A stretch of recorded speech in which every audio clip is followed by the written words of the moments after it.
Olá, Vulgaz, seja muito bem-vindo ao Reforma Clássica aqui nesse canal. Nosso objetivo é sair da vulgaridade e alcançar uma aristocracia do espírito. Meu nome é Otton Sá e nós estamos aí no processo de autoeducação e eu estou compartilhando com você esse processo de autoeducação. No vídeo de hoje nós vamos conversar sobre mais uma peça do Eurípides chamada As Troianas. E eu vou já falar, deixa eu pegar aqui o meu tablet, que eu tenho o texto aqui, e eu vou já falar que nunca mais eu tinha lido uma peça do Eurípides e que eu ficasse preso a ela. Essa foi a minha experiência de leitura, porque, se você não sabe, eu estou num processo de autoeducação e é esse processo que eu estou compartilhando aqui no canal no YouTube. Eu estou lendo uma coleção chamada The Great Books of the Western World, que foi publicada pela Enciclopédia Britânica. A primeira edição foi ali em 1960, mais ou menos, e a gente tem uma coleção com 60 volumes, com várias obras. E nessas obras nós temos o teatro grego. E no teatro grego nós temos todas as peças que temos acesso de Eurípides aqui. São 19 peças, se eu não estiver enganado. E a gente está mais ou menos na sexta, sétima peça, sétimo teatro do Eurípides, e nunca mais tinha tido, depois da Medéia, você pode acompanhar o vídeo da gente sobre Medéia, depois de Medéia nunca mais eu tinha me empolgado assim na leitura de uma peça. Eu vou até resgatar aqui a sequência das peças enquanto eu converso com você, para poder eu ver quantas peças eu li sem essa empolgação, sabe? Aquele texto que mexe contigo. Eu não sei se essa foi, não sei se você já leu, né, As Troianas, mas se você ainda não tiver lido, eu indico fortemente. Então a gente leu Reso, Medéia, Hipólito, Alceste, Heráclidas, as Suplicantes e agora as Troianas. Então foram duas, três, quatro peças já meia bomba. Sabe, 4 peças mais ou menos que não chamavam tanta a minha atenção. Enquanto que agora, em As Troianas, a edição que eu tenho é esta daqui, agora em As Troianas chamou a minha atenção. Eu fiquei preso, eu fiquei querendo terminar logo, eu falei, cara, o que vai acontecer em seguida? E eu fiquei empolgado, né? Nunca mais eu tinha ficado assim, né? Nunca mais que eu digo é um mês atrás, né? Que eu li Medéia. Mas como toda semana eu estou lendo uma peça, então um mês, poxa, eu estava meio desanimado, assim, meio cabisbaixo. E falo assim, Eurípides não é tão bom, né, quanto Ésquilo e Sófocles. Mas ele tem algumas coisas que se salvam. Então essa foi a minha experiência de leitura dessa peça. A edição que eu tenho é esta daqui, né, do Mário da Gama. Eu tenho ali na coleção que vem junto com outras, mas estou com preguiça de pegar ali na estante. É o mesmo texto dessa daqui, essa daqui também tem um livro físico, né? Essa daqui eu tenho em EPUB, né? Mas é o mesmo texto, né? A mesma tradução.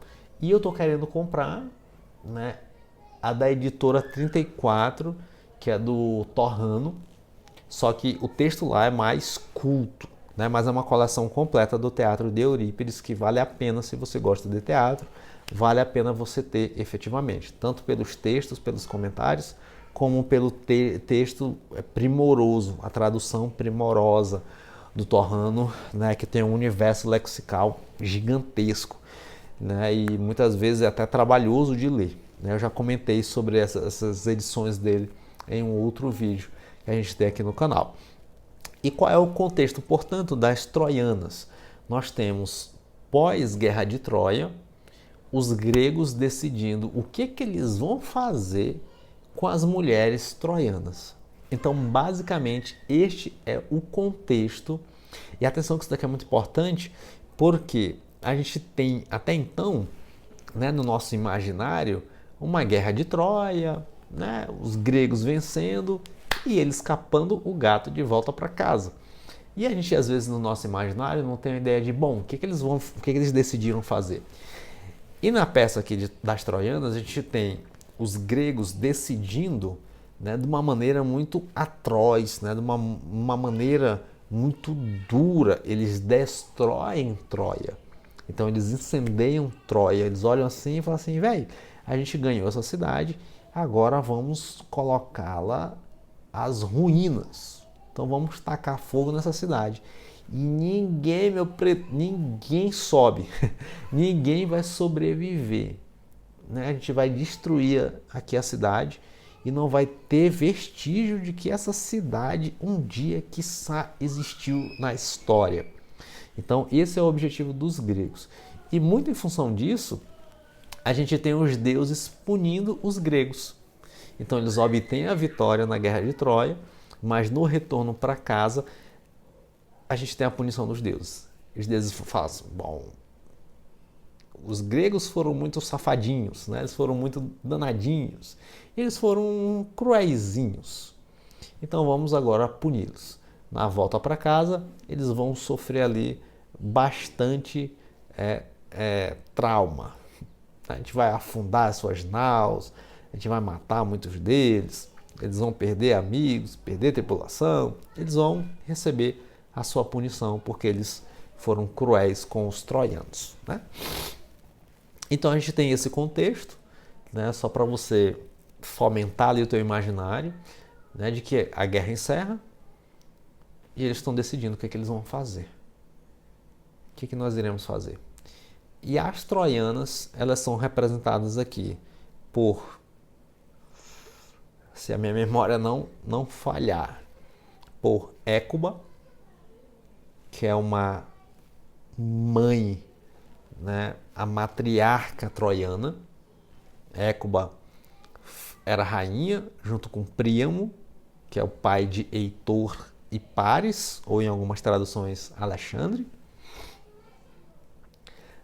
Além de Écuba, nós temos Cassandra, que na mitologia era aquela vidente, que é a filha de Écuba e Príamo. Nós temos Poliximena, eu acho que é assim. Cadê os personagens? Ai.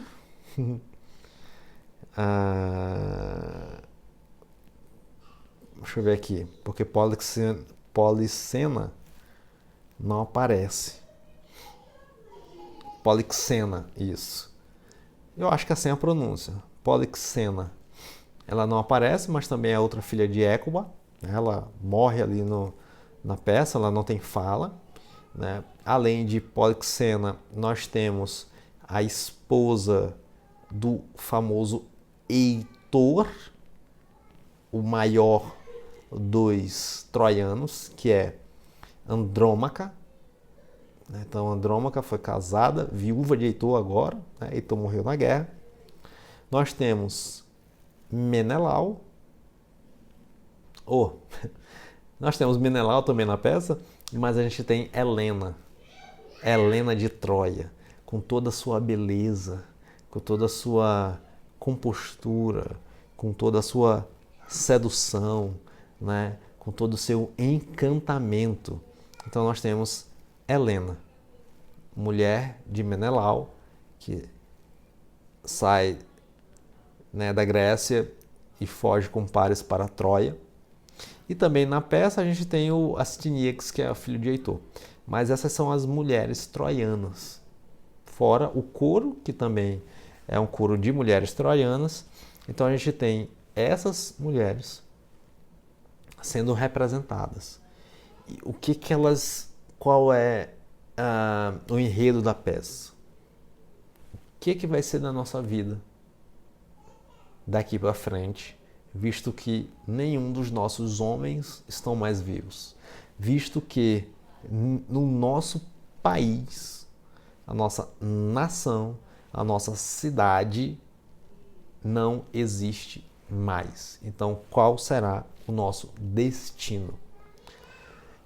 E o Eurípides, ele fez essa peça porque ele estava num contexto ali já de ceticismo, já de dúvida, em função da guerra do Peloponeso. Né? Então eles viviam ali numa situação de pré-guerra, começando guerra, e o Eurípides ele foi influenciado por pensadores, por sofistas, né, que pregavam ali meio que esse ceticismo, e ele via também os males da guerra.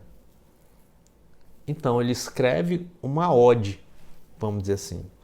Então uma ode aos derrotados. É uma homenagem aos derrotados de uma guerra. Então, deixa eu me colocar do lado de lá, do lado dos derrotados. Enquanto que a Grécia aqui representa o herói trágico ou o herói coletivo, os gregos foram vitoriosos, mas do outro lado tem uma nação derrotada. Existem pessoas que foram derrotadas e que sofrerão os destinos de uma guerra. Então, o que se passa na cabeça dessas pessoas? Como é que essas pessoas se sentem? E o Eurípides ele vai retratar isso. Ele vai descrever isso. E é muito bonito. E é muito bom. É uma peça muito boa. Eu efetivamente não sei se essa é uma das melhores peças consideradas aí pelos críticos, mas que, como dizem os jovens e suas gírias, essa peça me pegou demais. E aí, o enredo da peça se dá nisso. Nós temos a Hécuba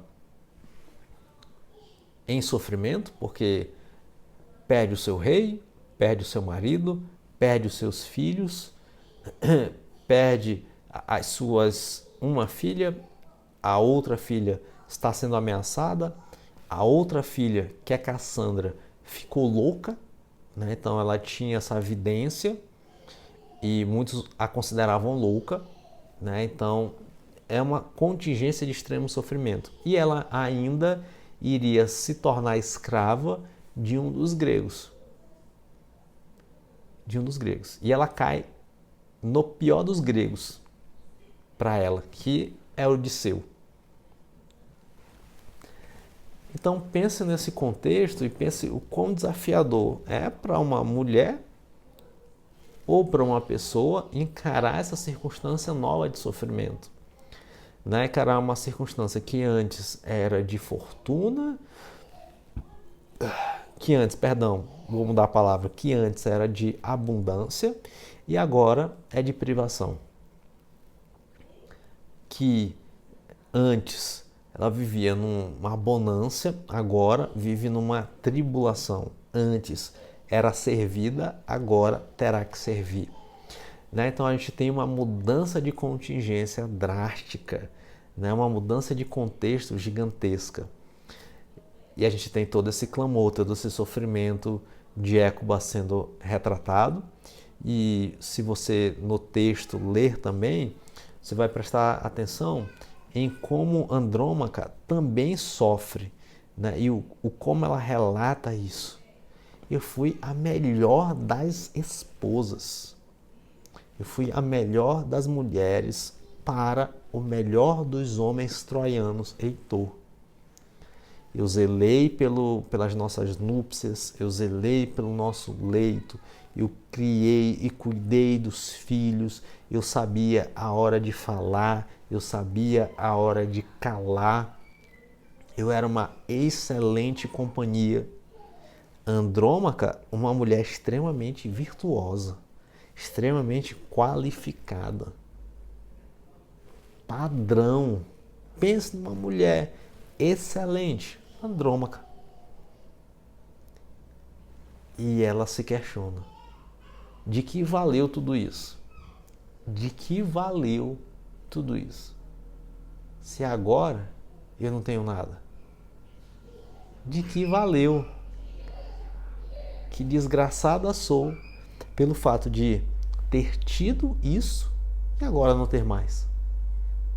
Então isso nos ensina muito o como a gente consegue se adaptar a essa mudança do destino, a uma mudança da fortuna.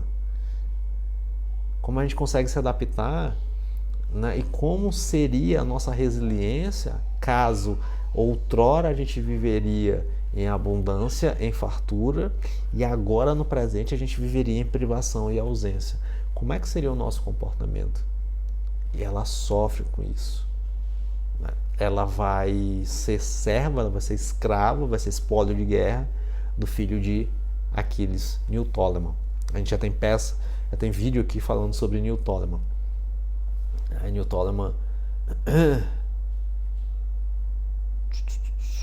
Neoptólemo está em qual? Ele está em alguma dessas peças aqui, Filoctetes, de Sófocles. Aparece a história do Neoptólemo. Então nós temos todo esse contexto. E por fim, para poder o vídeo não ficar, a nossa conversa não ficar tão grande assim, né? Mas a gente tem Helena. E como Helena é retratada por Eurípides como aquela pessoa que transfere a responsabilidade para todo mundo. E ela não assume a responsabilidade de seus atos. Então chega uma hora que eles estão decidindo o destino de Helena e Menelau fala, o corno, né, o que foi traído, Menelau fala, eu vou matar, eu não estou aqui para te ouvir, Helena, eu vou te matar. E Helena, não, eu tenho que falar. E Helena, portanto, começa a responsabilizar. Primeiro, ela responsabiliza Écuba, então ela fala assim, a culpa dessa guerra toda aqui é porque Écuba pariu o Paris. Écuba deu à luz a Alexandre. E eu me apaixonei por Alexandre, pelo Paris, mas não porque eu estava encantada por ele.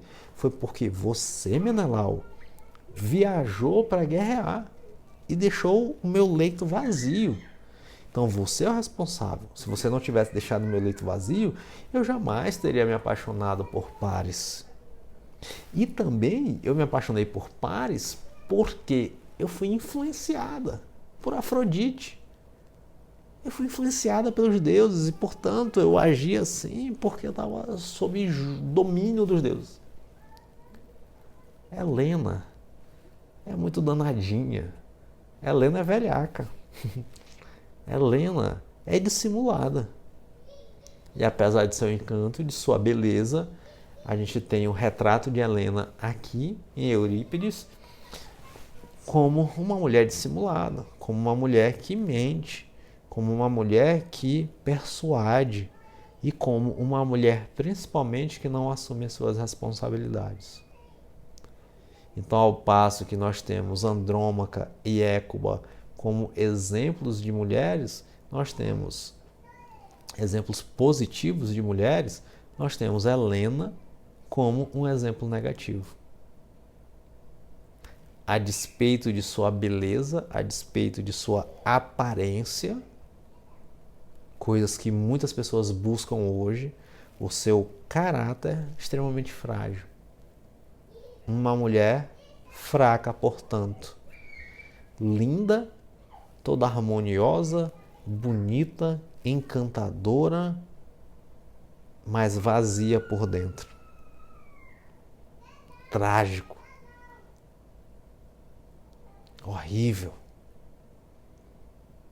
Então nós temos essa discussão, né? E esse é o contexto, né? A gente poderia falar muitas coisas aqui, mas eu aprofundo muito esse debate, essa conversa na nossa plataforma exclusiva que está na QIFI. É só você clicar no link aqui embaixo, que lá eu converso mais, eu aprofundo mais esse contexto de guerra, imaginário, ceticismo de Eurípides, né? Eu passo pelas personagens, eu passo pela história direitinho e a gente tem uma conversa mais demorada, esse compartilhamento. E essa, sem dúvida, é uma peça que vale a pena você ler. Você investir ali 1h30 para poder ler essa peça com tranquilidade e desfrutar. Foi uma peça que eu gostei tanto que eu busquei um vídeo, um filme que representa essa peça. Eu achei esse filme, né? E eu vou deixar aqui na descrição o link do filme com a legenda lá em português direitinho. Você leia a peça e depois assista ao filme. Você terá uma referência muito boa, né? Do contexto, de como a peça é encenada. Você terá ali uma referência muito boa para imaginar, para avaliar e para desfrutar dessa obra maravilhosa que, ainda bem, graças a Deus, chegou até as nossas mãos e nós podemos ter acesso. Se você ainda não é inscrito no canal, se inscreva no canal, deixa o like aí no vídeo, ative a notificação para poder receber todos os nossos vídeos semanalmente. Se tiver alguma dúvida, algum comentário sobre a tua experiência de leitura deste teatro, deixa aqui embaixo que eu gostaria muito de conversar sobre isto. Beijinhos e até o nosso próximo texto.